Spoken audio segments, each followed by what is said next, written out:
Agustín es un ensayista cordobés de la República Argentina. ¿No se oye? No está funcionando el micrófono.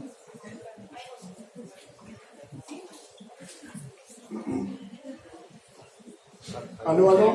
¿Un poco mejor? Cerquita, acércatelo lo más. Que además mi voz tampoco es la mejor, las de los escritores son mejores, no se preocupen. Haré mi mejor esfuerzo. Agustín es un ensayista argentino, cordobés. Agustín ha publicado 4 libros y brindado conferencias en las principales ciudades del continente americano. Es egresado del Center of Defense Studies de la Universidad del Defense University en Washington, D.C. y es licenciado de Ciencias Políticas en la Universidad Católica de Córdoba. Ha sido premiado con importantes galardones nacionales e internacionales por sus trabajos académicos. Actualmente dirige el think tank Centro de Estudios Libre. Gracias, Agustín. Nicolás Márquez, a mi izquierda, es ensayista y analista político. Tiene 12 libros publicados. Ha brindado conferencias también en las principales ciudades del continente americano. Es egresado de la Facultad de Derecho de la Universidad Nacional del Mar de Plata, egresado de la Facultad de Ciencias de la Comunicación de la Universidad FASTA y también es egresado del Centro de Estudios Hemisféricos de Defensa, Universidad Nacional de Defensa en Washington, D.C. Actualmente dirige el diario digital trenzarepublica.com. Les pido un aplauso enorme para los dos.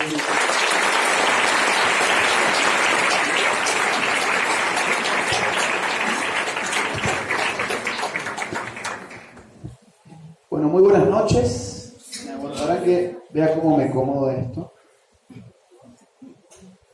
Gracias a quienes nos anfitrionan nuevamente, ya por tercera vez en 2 años, en México, Juan Abdul, a las agrupaciones involucradas en esta nueva gira que esta vez abarca 8 ciudades en 10 días. El año pasado hicimos 20 ciudades en 25 días, terminamos enfermos. Entonces le dijimos a Juan, bueno, esta vez volvemos, pero intentemos hacer la mitad de lo de la vez pasada, más o menos. Gracias a la gente que abrió las puertas de este auditorio para que podamos dar esta conferencia. Hoy estuvimos dando otra conferencia esta mañana. Les pido perdón por mi ropa. Lo cierto es que no tengo ropa porque la aerolínea extravió mi maleta. Y mañana me voy a ir a La Paz a las 6 de la mañana y todavía no sé dónde está la maleta, así que no sé qué va a pasar conmigo, y con mi ropa. No sé qué va a pasar. Pero bueno, hoy no vamos a hablar sobre mí y sobre mi ropa, sino que vamos a hablar sobre ideología de género. ¿Se escucha bien? Pues siento como que se va el sonido, ¿no? Es que es un poco difícil hablar con esto. A ver, vamos a hacer lo posible para que no se vaya. Yo quiero, cuando vaya 1 hora, si me pueden hacer, o cuando vaya 55 minutos, entonces yo ya sé que tengo que ir cerrando porque es una conferencia larga que la tengo que acortar. Dura más de 1 hora, pero voy a ver cómo lo hago. ¿Y quiénes han estado previamente en una conferencia mía? Si pueden levantar la mano, así me doy una idea. Ok, bueno, listo, gracias. Tenemos un 15% del auditorio, más o menos. Generalmente yo dedico mucho tiempo a desentrañar qué significa ideología de género, y ustedes lo saben muy bien, los que ya han estado, en función de 2 tipos de fundamentos. Los fundamentos políticos y los fundamentos filosóficos. Sí, pero no, porque no se escucha. Y los fundamentos filosóficos. Dedico mucho tiempo, ¿por qué? Porque del otro lado nos dicen la ideología de género no existe, la ideología de género es un invento de un cura, es un invento del papa, es un invento de un pastor, de algún chiflado de por allí. Pero yo lo que trato de probar en mis conferencias es que no solamente existe la ideología de género, sino que encima está teorizada por las más importantes referentes del feminismo hegemónico, que es el feminismo de género. Yo voy a hacer esto bien rápidamente. La idea es poder conceptualizar la ideología de género, pero después dedicar un buen rato a cómo se impone la agenda de género, para que sepamos cuál es la estrategia de la gente que está imponiendo estas ideas en nuestros países. Pero para que se tenga más o menos en cuenta, los fundamentos de la ideología de género son por lo menos 3. el posmarxismo o la nueva izquierda, como la titulamos en nuestro libro, los intereses geopolíticos asociados a las presiones internacionales de ONG muy importantes y de, por supuesto, organizaciones internacionales de primera línea como la ONU. Y filosóficamente hablando, esta ideología depende de la teoría feminista de género.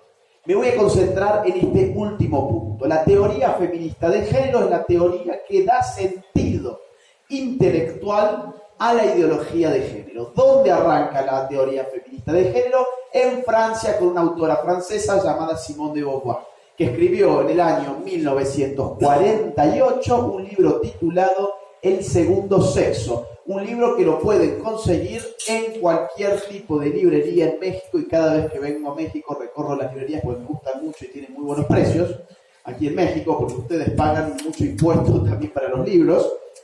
Así que yo vengo y aprovecho un poco también de sus impuestos. Y está siempre el segundo sexo. Siempre el segundo sexo como una novedad, y para muchas feministas es una novedad, a pesar de que este libro se publicó en el año 1948 en Francia. ¿Por qué es tan importante este libro? Por una frase que viene a resumir el espíritu de su tesis, que es así: no se nace mujer, llega una a ser. Lo han escuchado en general, supongo yo, el nombre de esta autora, el nombre de este libro, por lo menos esta frase que hoy ya es un eslogan. No se nace mujer, llega a un hacerlo. Pero no es cualquier tipo de eslogan, sino que es el pensamiento matriz de la ideología de género. Más aún, es el pensamiento originario, es decir, que da origen a la ideología de género como un proceso de deconstrucción de la sexualidad humana. ¿Por qué razón? Porque si no se nace mujer, sino que aquello que llamamos mujer es mujer porque llega a hacerse mujer, esto significa que ser mujer no está determinado por la naturaleza, porque es propio de la naturaleza aquello que uno nace siendo, aquello que uno se hace en el marco de un sistema cultural, político, económico específico, no es necesariamente una condición natural, sino que es una construcción cultural. Hoy, no sé si ustedes están al tanto, se habla mucho de la deconstrucción. ¿Por qué razón? Porque si llegamos a la conclusión de que el ser mujer ha sido un constructo de un sistema opresivo manejado por el hombre llamado el patriarcado, ya se lo saben ustedes muy bien, o sea, ellos están tan de moda todo esto que ya sabemos por dónde pasa el razonamiento, sin embargo en esta época no. El patriarcado es entonces el sistema que hace de eso que no es una mujer. ¿Para qué? Para subordinar a ese sujeto a los intereses de aquellos que mantienen vigente ese sistema llamado patriarcado. Fíjense, este pensamiento es interesante porque antes de ella el feminismo entendía a la mujer como un sujeto natural, como un sujeto esencial. La mujer tenía una esencia, una biología específica que la hacía ser desde el vamos una mujer. Había algo duro en el hecho de ser mujer. Había un fundamento duro, biológico, natural en ser mujer. Pero ese fundamento empieza a perderse en la medida en que entendemos con Simone de Beauvoir que no se nace mujer, sino que llega a serse mujer. Esta tesis se va a empezar a radicalizar, y esto es lo que voy a pasar bastante rápido. Esto en el libro está explicado paso a paso. Vamos a saltar muy rápidamente a la década del 80. Monique Wittig, otra francesa muy estudiosa del tema, una teórica feminista también de primera línea, hoy la enseñan en todas las universidades, publica una serie de ensayos donde ella dice: ok, Simone de Beauvoir dijo no se nace mujer, llega a nacerlo, vamos a decirlo mucho más claro, la mujer en verdad no existe.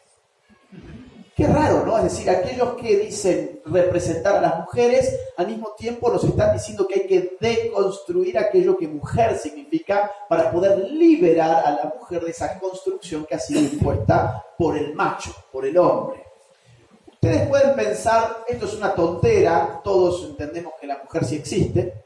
Yo podría señalar hoy aquí quién es mujer y quién no. Los mexicanos sabemos, y los argentinos también, evidentemente, quiénes son mujeres y quienes no, con lo cual esto es una cuestión de filósofos en sus torres de marfil y nada más. Es decir, esta gente escribe algunas onceras y esas onceras a veces tienen alguna repercusión en la academia y nada más, y un grupo de filósofos trasnochados discutirán si la mujer existe o no existe. Eso es un pensamiento totalmente suicida. Pensar que las ideas filosóficas se mantienen en una esfera académica filosófica es una idea suicida. Estas ideas, con un poco de poder, empiezan su camino de imposición en el sentido común de las personas. Las ideas tienen consecuencias. Y ustedes nuevamente pueden decir, uy, este es un exagerado. Nosotros insistimos, sabemos que las mujeres son mujeres y que sí existen. Yo les diría, sí, ustedes sí lo saben. Los que ya han dado por válida esta tesis son los Estados-nación de Occidente, muchos de ellos, y las organizaciones internacionales más importantes del mundo. Les voy a poner algunos ejemplos prácticos para que se den cuenta. Irene Rotel es un travesti del Paraguay que representa a las mujeres paraguayas en ONU Mujeres. Esto solamente es posible si ONU entiende que no hay nada natural en la mujer o esencial en la mujer que haga de eso que es una mujer. Si yo puedo ser tan mujer como la señora que está aquí, díganme entonces, ¿cuál es la esencia de esa señora? No tiene ninguna esencia, y como no tiene ninguna esencia, en el fondo no existe como mujer. Es un constructo al cual yo puedo acceder si yo me autopercibo como ella. Y basta mi autopercepción para ser tan mujer como ella y por lo tanto para ocupar lugar en ONU Mujeres representando a las mujeres de todo un país. En Argentina la justicia ordenó fichar a un transexual en la liga de hockey femenino. Nuevamente, las mujeres de los equipos rivales dijeron que no querían jugar con un trans, querían jugar contra otras mujeres sencillamente. Y el trans recurrió a la justicia, se dijo, tenemos una ley de identidad de género que dice que cada uno es aquello que autopercibe ser. Ustedes también la tienen. Entonces, si él autopercibe ser ella, entonces él es ella, y como ella es ella tiene que jugar en la liga con las mujeres, porque es tan mujer como el resto de las mujeres, porque en el fondo ser mujer no significa nada. Y ese es el punto. Un adolescente transexual ganó una competición en la categoría femenina de atletismo, es decir, esto no es un caso aislado de los argentinos que estamos todos locos, sino que esto también empieza a verse en muchos otros lugares. Un hombre transgénero campeona de levantamiento de peso en Australia, de triunfar en el balonmano masculino, jugar al fútbol femenino australiano. Para quienes tengan mejor vista podrán encontrar que ni siquiera hizo el más mínimo esfuerzo para parecerse una mujer. Simplemente se puso una peluca y fue a jugar al fútbol con las chicas. Eso en el fondo es porque ser mujer no existe. Vamos a hacer un ejercicio bien rápido. Miss España, Ángela Ponce. Ángela Ponce, Miss España. Levante la mano sin timidez y déjela arriba, por favor, aquellos que han escuchado algo de Ángela Ponce, Miss España. Déjela arriba, ¿sí? Así yo puedo contar más o menos. Y mírense cuántas manos son. Estamos hablando de más de un 80% del auditorio. Abajo ahora. Ahora levánteme la mano, por favor. ¿Quién conoce el nombre de la ganadora de Miss Universo? Vamos. Uno suele haber. ¿Nadie? Cero. Sería la primera vez. Ni uno. Bueno. Tenemos eso. Fíjense, ese ejercicio tan simple da cuenta de la lucha cultural que estamos viviendo en este momento. ¿Por qué? Porque todos conocemos quién es Ángela Ponce, no por lo que Ángela Ponce es, sino por lo que Ángela Ponce no es. Porque lo que no es Ángela Ponce es una mujer. Y eso es lo que le ha valido fama internacional al punto de desplazar la fama de quien efectivamente ganó el certamen Miss Universo, que no la conoce nadie. Hoy todos conocemos a un hombre y no conocemos a una mujer, en el marco de que de un certamen ¿para quién? Para mujeres. Y fíjense qué interesante, porque el Miss Universo de ese año, que fue el año pasado, se expulsó a una mujer, a Miss Ucrania. ¿Sabían? Se expulsó a Miss Ucrania porque el jurado encontró que había sido madre. Y nos enteramos de una regla de este certamen de que está prohibido haber sido madre si querés ser Miss Universo. O sea, fíjense ustedes lo cínico de todo esto, ¿no? En un certamen para mujeres, aquello que diferencia radicalmente un hombre de una mujer, que es la capacidad de esta última para engendrar vida humana, está prohibido. Ahora, si vos sos un hombre que te autopercibís mujer, que te hormonizaste, te operaste, te rebanaste los genitales, te dejaste el pelo largo, te maquillaste, entonces no solamente vas a ingresar en el certamen, sino que tenés garantizado que todo el mundo conozca quién sos, empezando por el 80% de este salón.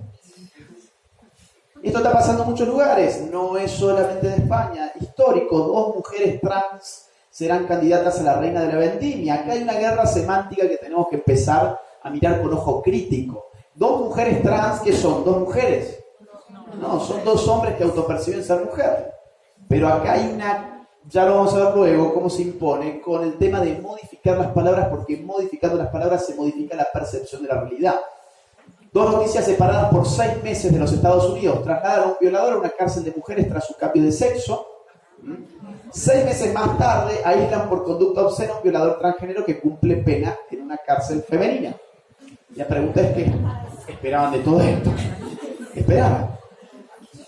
Violadores en conflicto se declaran mujeres para ir a cárceles femeninas y lo consiguen, el caso inglés. Esto fue en España, en Reino Unido, perdón. Pero lo informa un diario importante de España. Un violador dice ser transgénero para ir a una cárcel de mujeres y abusa de 4.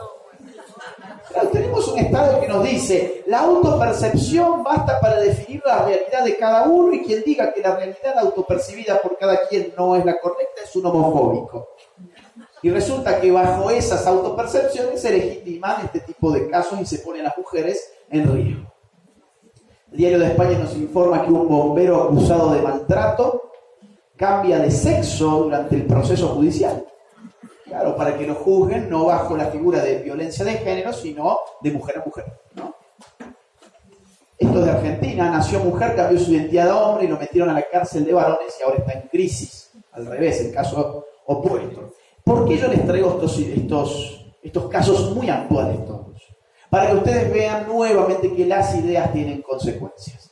Que no importa a esta altura si nosotros creemos que la mujer existe o no existe, lo que está en marcha es un proceso de ingeniería social tendiente a reventar aquello que de naturaleza entraña nuestra sexualidad para hacernos creer que nuestra sexualidad, el complejo fenómeno de la sexualidad humana, está culturalmente construido y por eso estamos llamados a deconstruirlos para ser libres.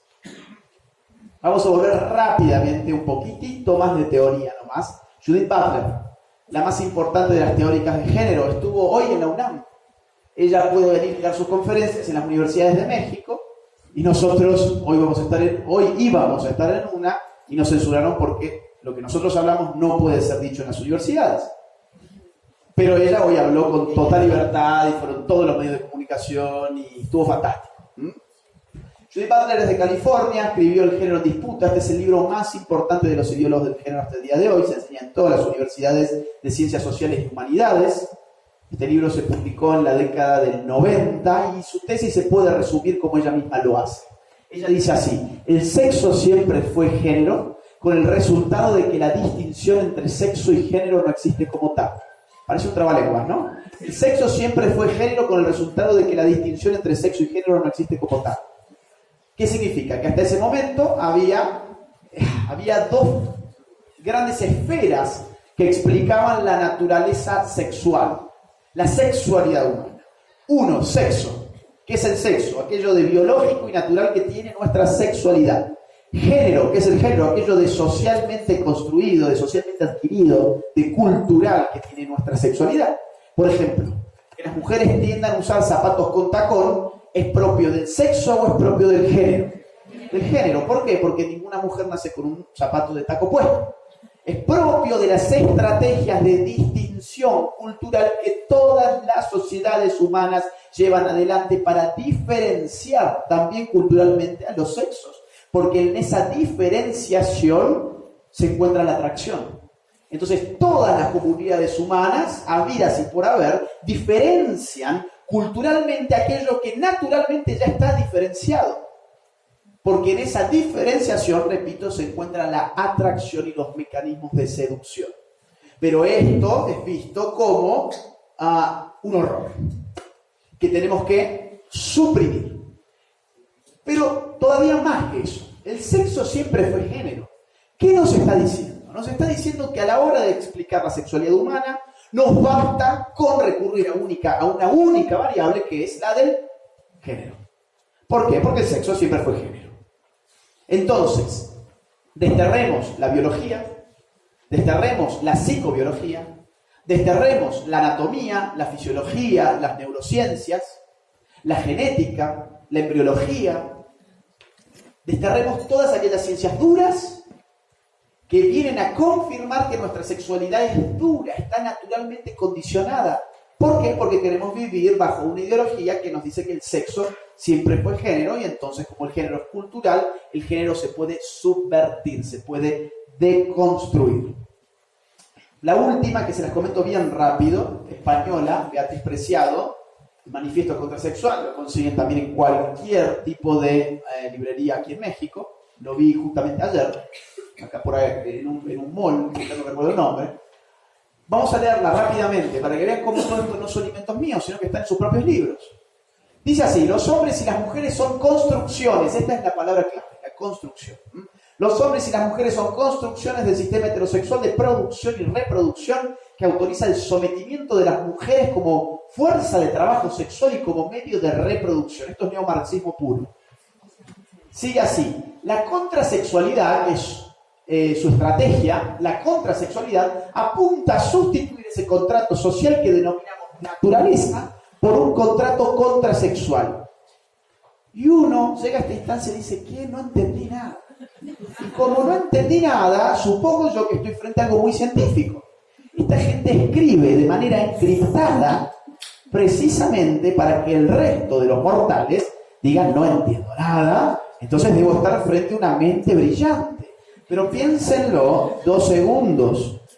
La naturaleza es un contrato social. Nuestra sexualidad no tiene naturaleza porque es un contrato social y los contratos sociales son culturales. Ella tendría que demostrarnos, en todo caso, en qué momento de la prehistoria dos cavernícolas se sentaron y dijeron: vamos a firmar un contrato en el cual vos vas a ser la hembra y yo el macho. Evidentemente no lo puede hacer, pero con esta prosa uno ni siquiera llega a pensar que esa prueba debería ser puesta sobre la mesa. Y sigue así: en este nuevo contrato, es decir, tras el triunfo de la contrasexualidad como estrategia de la ideología de género, los cuerpos no se reconocen como hombres o mujeres, sino como cuerpos hablantes. No más hombres, no más mujeres, cuerpos hablantes. Empieza a adquirir sentido todo lo que vimos recién, digo, de los casos, ¿no? Todos esos casos tienen como fundamento teleológico esta idea: no más hombres, no más mujeres, sencillamente cuerpos hablantes. Estamos en condiciones, con estas pistas muy rápidas que he dado, hay mucho más, pero fue muy rápido, de definir qué es la ideología de género. Yo la defino así: la ideología de género es un conjunto de ideas anticientíficas que con propósitos políticos autoritarios desarraigan de la sexualidad humana, es decir, le quitan a la sexualidad humana su naturaleza y la explican exclusivamente a partir de la cultura. La sexualidad humana queda explicada exclusivamente a partir de la cultura. Ahora, esto no tendría ningún tipo de problema de no ser porque en la definición yo dije que tiene propósitos políticos autoritarios. Porque si alguien quiere